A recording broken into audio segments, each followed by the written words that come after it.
Hello and welcome to Wineskins, a program featuring reflections on the lives of the saints and the sacred scriptures, along with a variety of topics and issues from a Catholic perspective. I'm your host, Father Jim Korda. Our show is sponsored by the annual Bishop's Appeal, the Catholic Communication Campaign, and St. Paul's Catholic Books and Gifts, a division of the Society of St. Paul. On our show today, I will interview Bill Lawson in Part 2 from Spotlight. We will also hear more about the life of Saints Martha, Mary, and Lazarus, and the readings for this 17th Sunday in Ordinary Time. That and more on Wineskins. In our current issue segment, I will speak with Chorbishop Anthony Spinosa. With me again is Chorbishop Anthony Spinosa, who is the rector of the Basilica and Shrine of Our Lady of Lebanon in North Jackson. Welcome back to Wineskins. Thank you. The last time, Chorbishop, you were here, we talked about the history of the shrine and some of the wonderful offerings and the surroundings of the place itself.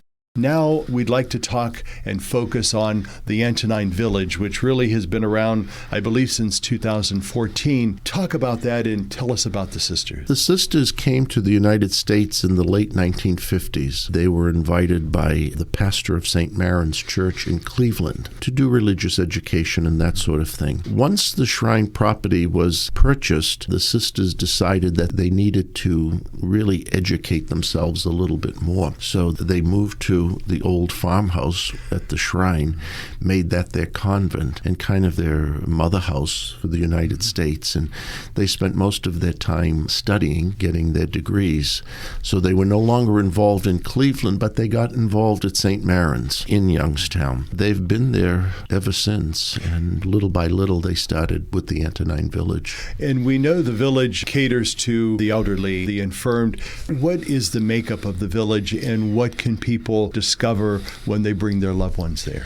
They have a very, very wonderful adult daycare, and they have the facilities where the buses will go to pick up their clients and bring them there. And they'll spend most of the day there. They have activities, and they feed them very well. They really bring some life to people who otherwise would be sitting home in front of a television doing nothing all day. So that's one aspect of it. And then they have the assisted living facility, which consists of independent living, assisted living, and also a memory care unit. So it's on 3 levels, and they do a wonderful job taking care of people. Mm-hmm. And I think we also want to say that besides their charism, which really drives them to do what they do, many of them, if not most of them, are nurses. They are. Some of them are registered nurses. Many of them have degrees in, I believe, in hospital administration, business administration. Sister Clawson has her doctorate in physical therapy. There's a lot that's offered there now. What's nice about the village, and as you had pointed out, I know of many people who entrust their loved ones to the facility during the day because they work, and as you say, it's better for them to go in a group setting with other people around instead of sitting at home by themselves. And also for the memory care unit, or those people who are suffering from Alzheimer's or dementia, that's a wonderful caring opportunity for them to be at.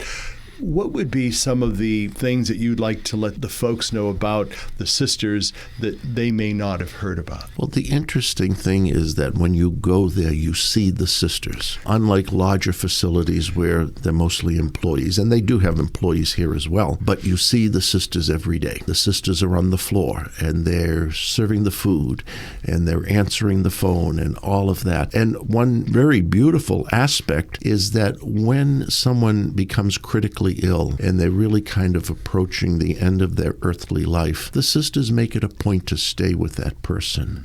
They want to be with them when they pass. And that means a lot to the families, especially now with COVID, because the families can't be there. Exactly. So it really is a wonderful ministry of serving others. In our last 2 minutes of our time together, I think we'd be remiss if we didn't talk about briefly Lebanon. Near and dear to our hearts, tell us about the state of affairs there. It's very difficult. Politically, it's a disaster. Economically, it's not good. The Patriarch is trying to stabilize that somewhat. It just has a lot of difficulties internal, and with the bombing that took place, or the explosion rather, that certainly didn't help. There are many, many people who are suffering. But the church has stepped in to really help where the government wasn't able to. The Maronite dioceses throughout the world have helped, and even many of the Latin Rite and Eastern Rite dioceses have been very, very generous in trying to help those who are suffering there.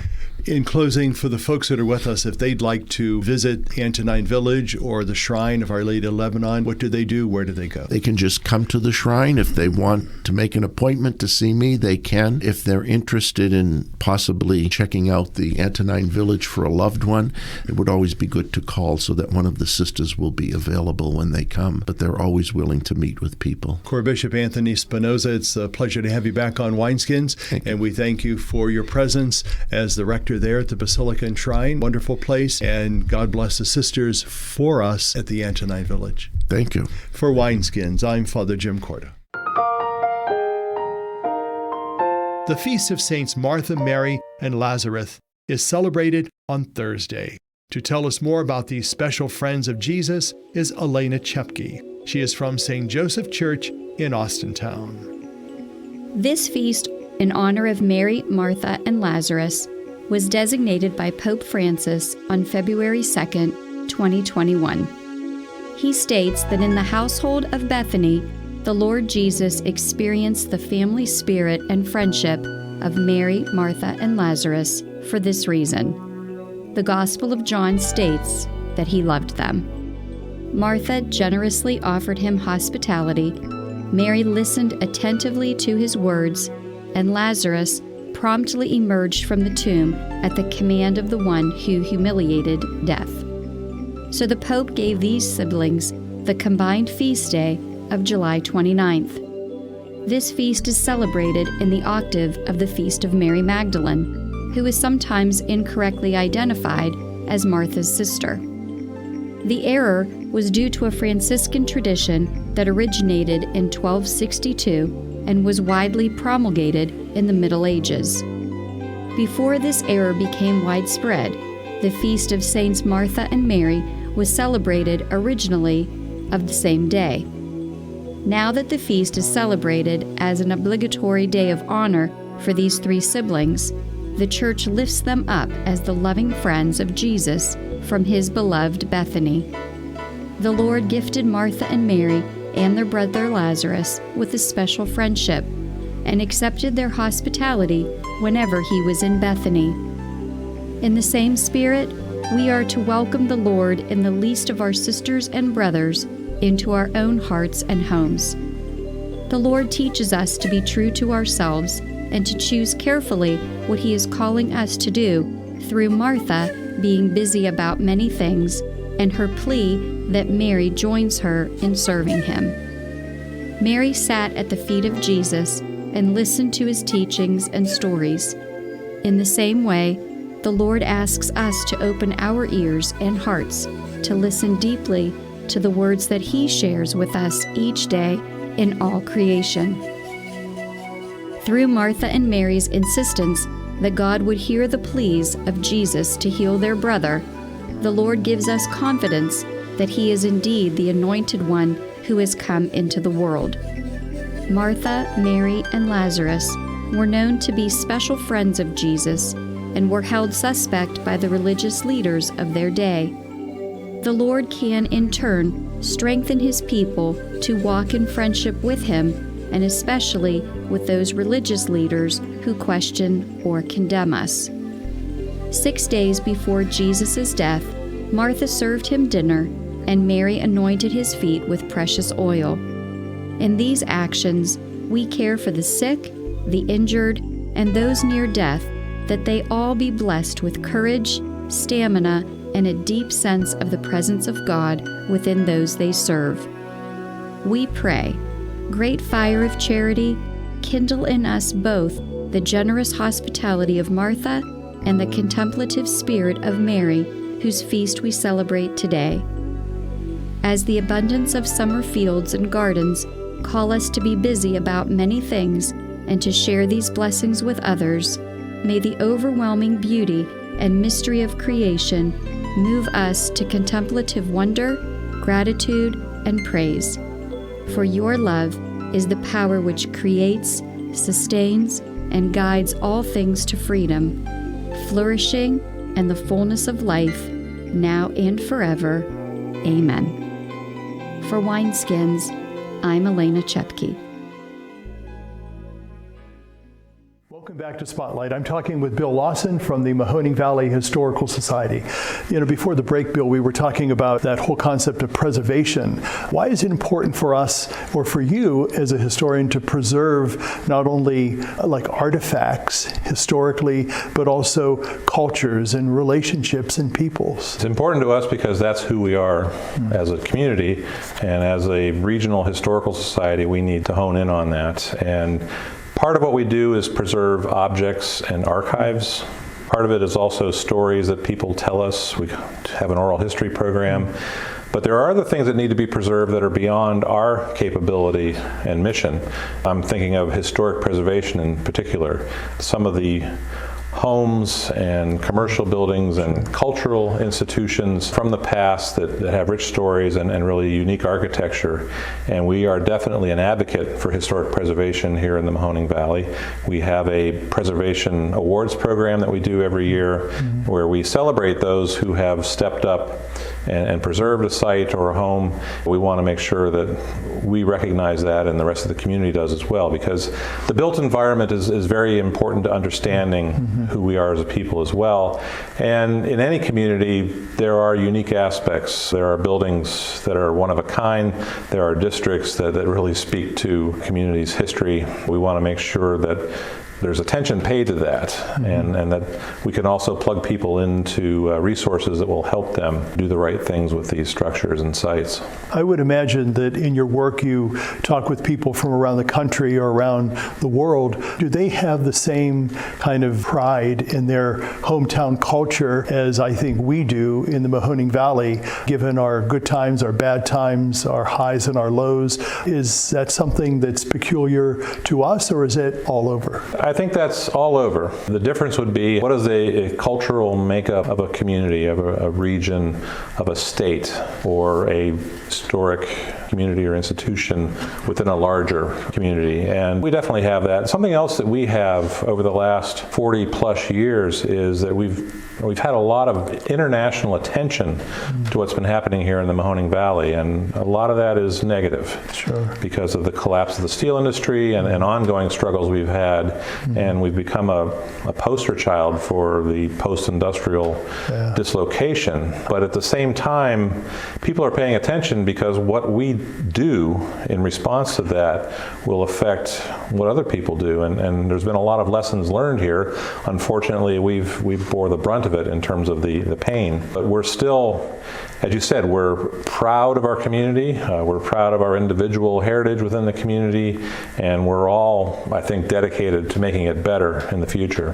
One of the gems, I think, of the Historical Society certainly is the Arms Museum. Let's talk about that. I think that's near and dear to many people's hearts, especially around the holidays. What is so important about the museum? How does it play into our history as people of the Mahoning Valley? Well, the Arms Family Museum has been part of our organization since 1961, and we opened to the public in 1964. And it's a very unique piece of architecture from the arts and crafts period of the early 20th century, and a lot of it is well preserved, but we also adapted parts of the building to do other things, as it was at one point our only public museum.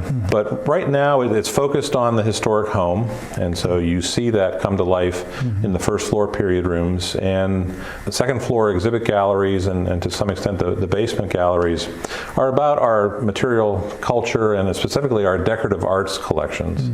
And these are all the items that we have in our households that help us get along. Their tools, but most of them are also artistic.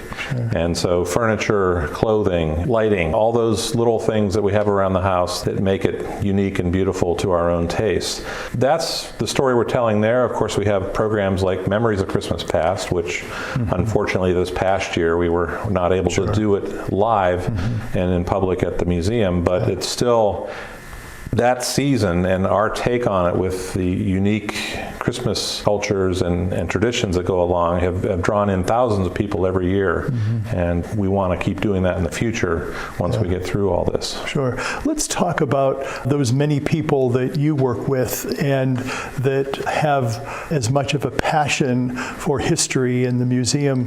Tell us about some of those people who give their time and their talent and energy to the preservation of this whole effort.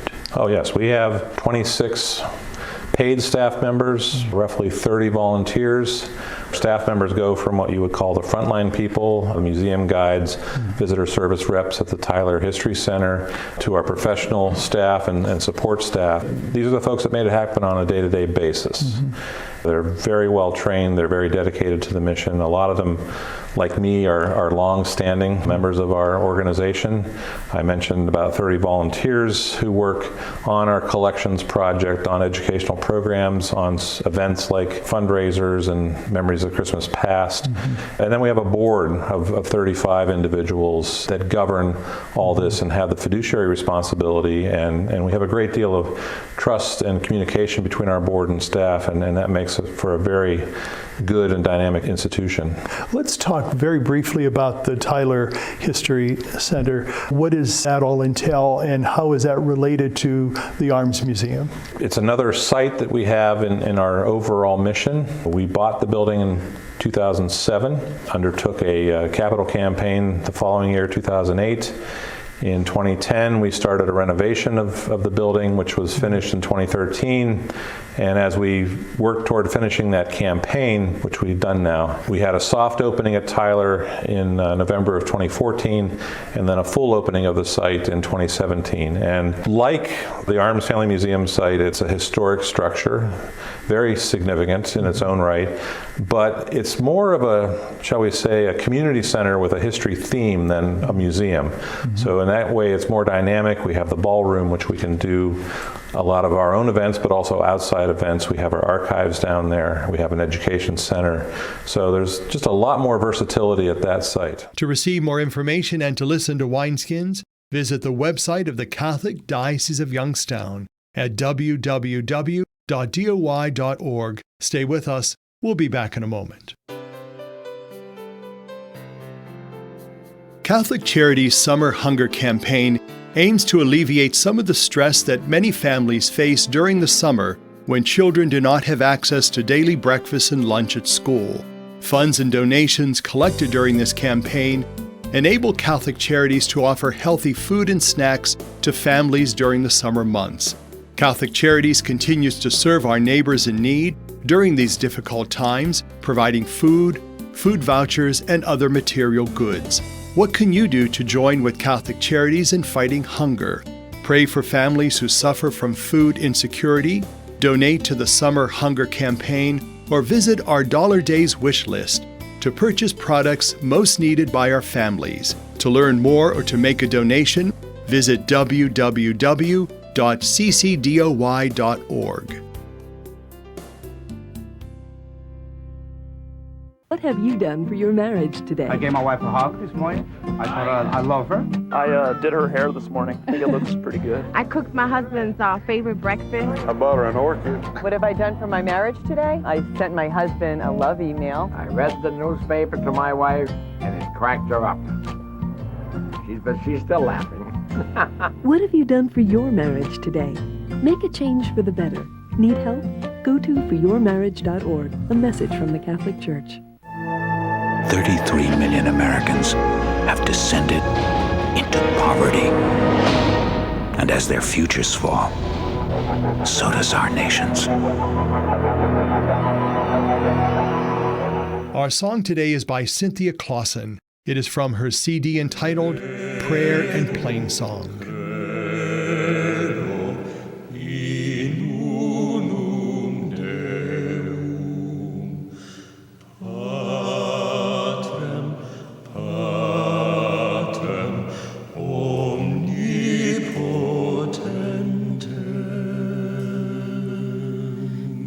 Did not spare his only son, but gave him up for wrongs I've done.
et in spiritum sanctum.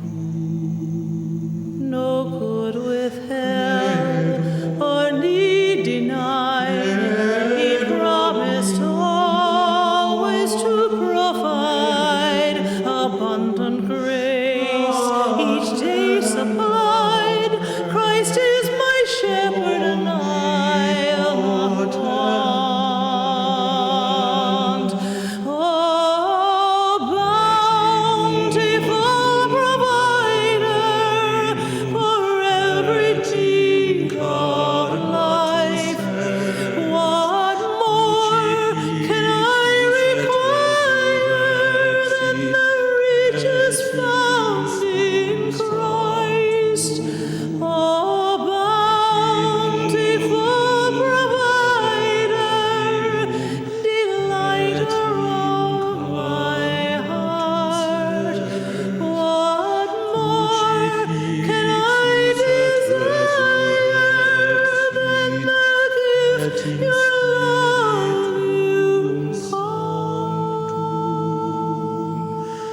Et in spiritum sanctum. Our scripture reflections for this 17th Sunday in Ordinary Time will be by Father Tom Eisweirth. He is Pastor Emeritus of Blessed Sacrament Church in Warren. Cammie Walker was diagnosed with multiple sclerosis a month after she was married. She began to lose the use of her hands and the sight of her right eye. Walking became difficult, and she had to suspend her promising career as an art director. Soon her life spiraled down into depression. She became addicted to painkillers. One evening she called a friend for support, but instead of offering her pity, he gave her a challenge. He asked her to do something. He asked her to give one thing away each day for the next 29 days. This request seemed strange to Cammie, but she decided to do it. The result of her experiences are chronicled in her book, 29 Gifts. Each day, she gave something simple away. One day, she gave away a half hour of her time to a friend. Another day, she gave a bouquet of flowers to a stranger on the street. One night, she made dinner for her husband, which is the first time she had done so since she was diagnosed with MS. As time proceeded, her life began to change, both psychologically and physically. By day 14, she was able to walk rather easily, and by day 29, she was able to go back to work part-time. She still had the symptoms of MS, but her routine gave her the ability to cope with those symptoms. She would describe her experience this way: no matter how many material things we have, we are still tempted to see ourselves in a place of scarcity. We are afraid we do not have enough, or that we are not good enough.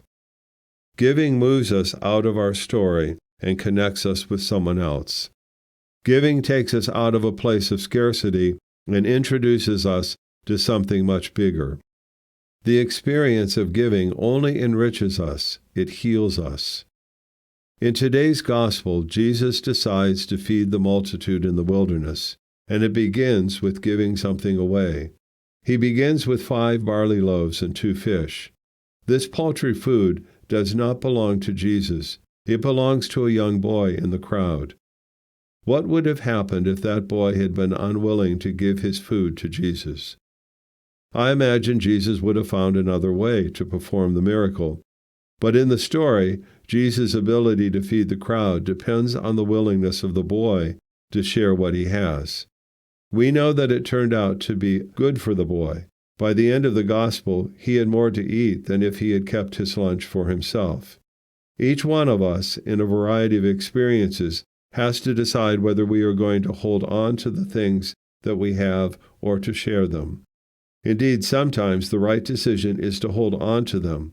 There are times when we need to keep our time, energy, and resources because of responsibilities that we have for others or to ourselves. But as we make the decision whether to hold on to or to give, it is important that we make that decision not out of fear.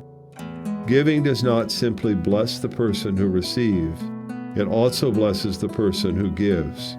As Cammie Walker would say, it not only enriches us, it heals us. Or as the young boy in the gospel might say, I was afraid when Jesus asked me to give him my lunch, but when I did, he fed thousands, and I had much more to eat. For Wineskins, I'm Father Tom Eisweirth. When you look at the grass, think how astonishing God is. The hand of the Lord feeds us. He answers all our needs. He does so in totally unexpected ways. Wineskins is made possible by the annual Bishop's Appeal, the Catholic Communication Campaign, and St. Paul's Catholic Books and Gifts. The program is produced by CTNY, the Catholic Telecommunications Network of Youngstown. I'm your host, Father Jim Korda, wishing you a blessed Sunday and a safe week. And we of CTNY want to express our prayers and blessings to all of the grandparents and seasoned Catholics of this world for Grandparents and the Elderly Day.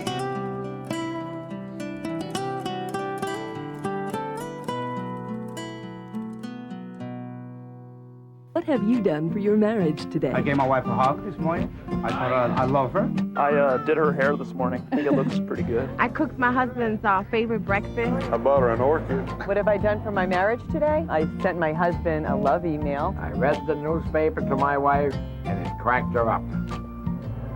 But she's still laughing. What have you done for your marriage today?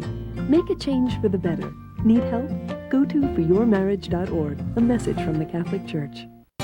They say America is the land of opportunity, but for some, life isn't so easy. Right now in America, 1 in 6 children lives below the poverty line. That's nearly 13 million children of all races, all across our country. Where do you draw the line and get involved? You can make a difference in more ways than you think. Go to povertyusa.org today, because 1 in 6 children in poverty is one too many. A message from the Catholic Campaign for Human Development.